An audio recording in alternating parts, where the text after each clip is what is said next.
এবং আমার ভাই তিনবারের মেম্বার যিনি বাবুল হাওলাদার, ওরা আমাদের বিরুদ্ধে হুমকি প্রদান করেছে। তাহলে আমি মনে করবো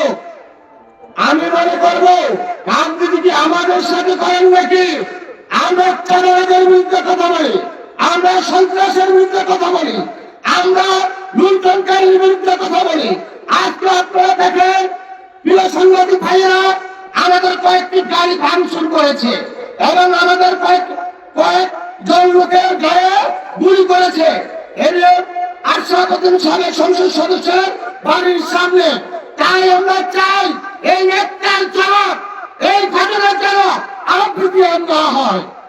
প্রিয় সাংবাদিক ভাই ও বন্ধুরা, আমি এখনো বলি আমার জাতীয় যুব পরিষদ যথেষ্ট রামগতির জন্য, কিন্তু আমার নেত্রী, আমার নেতা যিনি সত্যবাদী নেতা, স্বাধীনতার উপকার, এশিয়ার কণ্ঠস্বর, বাংলার ম্যান্ডেলার ভাষণের নেতৃত্বকে স্মরণ করি।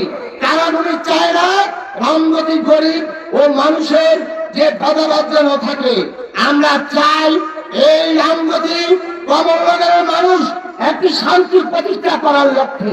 অতএব আমি বলি চাঁদাবাজের বিরুদ্ধে বক্তব্য দিয়ে, আমি বলি লুণ্ঠনকারীর বিরুদ্ধে।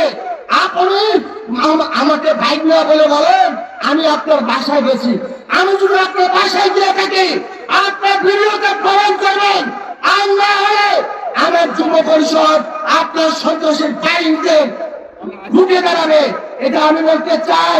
আমার নেত্রী আজকে এই রামগতি জনগণের ভক্ত হয়ে আজকে দিন নির্দেশনা দিলেন, হয়তো রাজনীতি করবেন নাকি করবেন না। আমরা এটা চাই তো, আমি এটা চাই। আমি বলতে চাই আমার নেত্রী, আমি আপনাকে ভালোবাসি, আপনার দলকে ভালোবাসি। আমার নেতা কর্মীরা আজকে যেইভাবে গুম খুনের নির্যাতনের গুলিবদ্ধ হয়েছে, তাই আমি এই প্রশাসনের দৃষ্টি আকর্ষণ করেছি।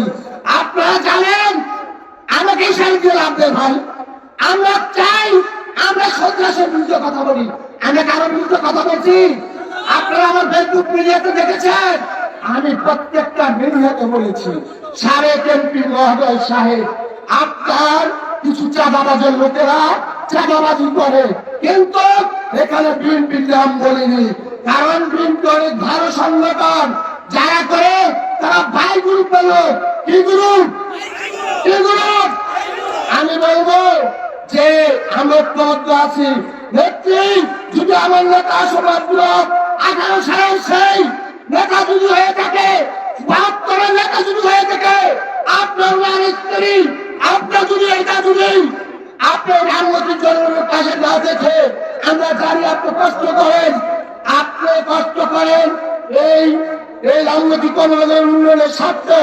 আমার নেতা জনতার ভাষাবাদ নেবেন, মান সম্মান রক্ষা করার দায়িত্ব আপনার। আমরা